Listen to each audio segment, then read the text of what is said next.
चलिए आप लोग बताइए कि दुनिया में सबसे बड़ा संकट क्या है, सबसे बड़ा दुख क्या है। आपको जो भी लगता हो बोल सकते हैं। आप बताएं दुनिया में सबसे बड़ा दुख क्या है। क्लास में बैठना? नहीं, कुछ और है तो बताइए ना। चुप बैठने से क्या होगा। आप बताएं सबसे बड़ा दुख क्या है। बेरोजगारी है। क्या बोले? पर्यावरण प्रदूषण। यही है। आईएएस की तैयारी करने वाला बच्चा अलग ही जमीन पे रहता है, उसका अलग ही मामला रहता है एकदम।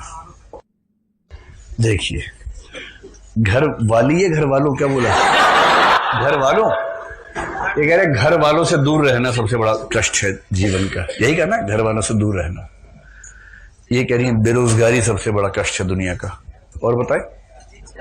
चिंता। देखिए, अब समय आ गया कि आप भी चोगा पहनने, दाढ़ी बढ़ा लें और कार्यक्रम शुरू करें। और लिखा हो झांसाराम बापू। अब आपके सामने ज्ञान से भरी बातें हैं। चिंता, अरे चिंता तो दुख है ही, उसका कारण पूछ रहे हैं। सबसे बड़ा दुख किस वजह से जीवन में होता है ना? दो उत्तर मेरे पास आए हैं, बेरोजगारी और घर वालों से दूर रहना। ठीक है? किसी को समझना, ये सबसे बड़ा दुख है।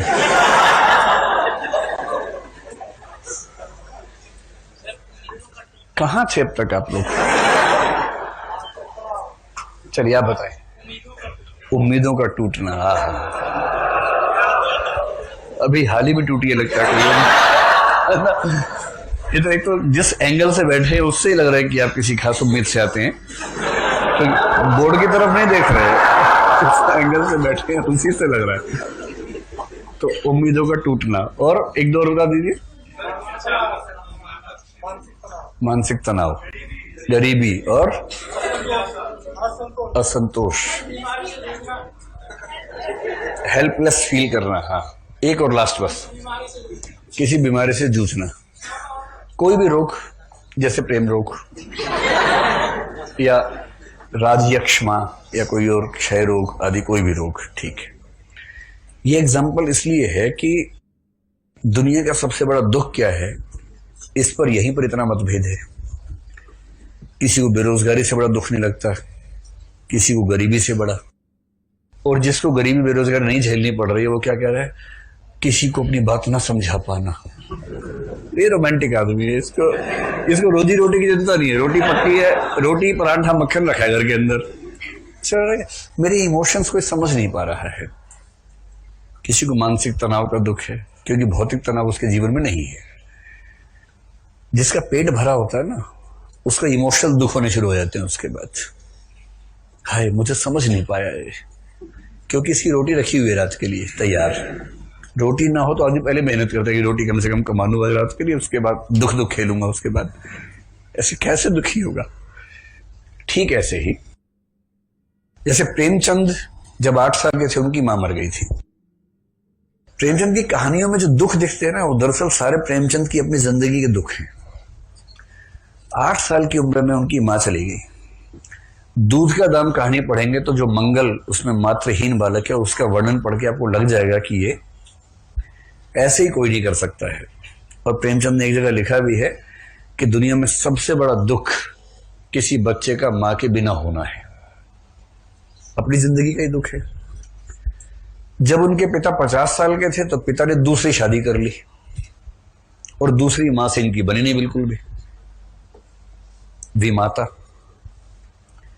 इससे उनकी कहानियों में आप पाएंगे ऐसा दुख कि जहां दूसरा विवाह हुआ तो बच्चे पर क्या गुजर रही है। मन्नू भंडारी की एक कहानी है, एक उपन्यास है आपका बंटी, कभी पढ़िएगा, बहुत शानदार उपन्यास है, छोटा सा है, इसी थीम पर है। फिर प्रेमचंद ने बेरोजगारी खूब देखी। पिता की मृत्यु हुई तो विमाता, अपनी पत्नी, विमाता के बच्चे, उनका सारा बोझ उनके ऊपर आ गया। अलग योजना पढ़ते हुए आपको समझ में आएगा कि प्रेमचंद ऐसी बात क्यों लिख रहे हैं, वो भाव स्पष्ट हो जाएगा। फिर प्रेमचंद की जब शादी हुई, 15 साल के थे, उनके पापा ने कहा बेटा शादी करवा दे। बोले हाँ करवा दो। खुद ही अपना तंबू वंबू बनाया, खुद ही मंच बनाया, लकड़ी बांस छील के, बहुत खुश थे मेरी शादी होने वाली है।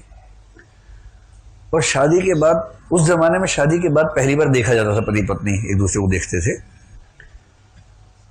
तो शादी के बाद देखा तो जिस रस का संचार हुआ वो श्रृंगार ने विभत्स था, यह भयानक रस था। मतलब उनको ऐसा लगा, तो विवाह संबंध शून्य हो गया, बात ही नहीं होती थी पत्नी से। इसलिए अनमेल विवाह या बेमेल विवाह प्रेमचंद के साहित्य की एक बहुत बड़ी समस्या है। हर रचना में आपको अनमेल विवाह के जिक्र मिल जाएंगे। और फिर बाद में उनको ये लगा कि अब मैं अगली बार शादी करूंगा। उस समय तलाक नहीं होता था, लेकिन चोरी छिपे तो हो ही जाता था। उनकी पत्नी भी अपने घर गई तो फिर लौट के नहीं आई लंबे समय तक। तभी वो फिर से शादी करनी है, लेकिन ऐसे नहीं करूंगा। अब वो अड़ गए कि अब मैं किसी बाल विधवा से ही शादी करूंगा, क्योंकि वो विधवा विवाह का समर्थन पहले कर चुके थे प्रेमा में। और अंत में अपने एक परिचित की बेटी शिवरानी देवी से विवाह की, जो बाल विधवा थी, जो प्रेमचंद की पत्नी हुई। इसलिए जब आप गोदान में झुनिया और गोबर का विवाह पढ़ेंगे तो भी प्रेमचंद नजर आएंगे उसके बीच में। तो प्रेमचंद तो गांव के आदमी थे, देहाती आदमी थे। गुल्ली डंडा बचपन में खेलते थे, उनका प्रिय खेल था। इसलिए कहानी भी कौन सी है, गुल्ली डंडा। गुल्ली डंडा खेलते खेलते वो एक बहुत बड़े इंस्पेक्टर बन गए प्रेमचंद, गांव के बाकी लोग नहीं बन पाए। इसलिए जब आप पढ़ेंगे मैं और गया, तो वो मैं कहीं ना कहीं प्रेमचंद खुद ही होते हैं।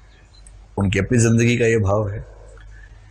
तो प्रेमचंद की लगभग हर कहानी में प्रेमचंद खुद बैठे हुए हैं।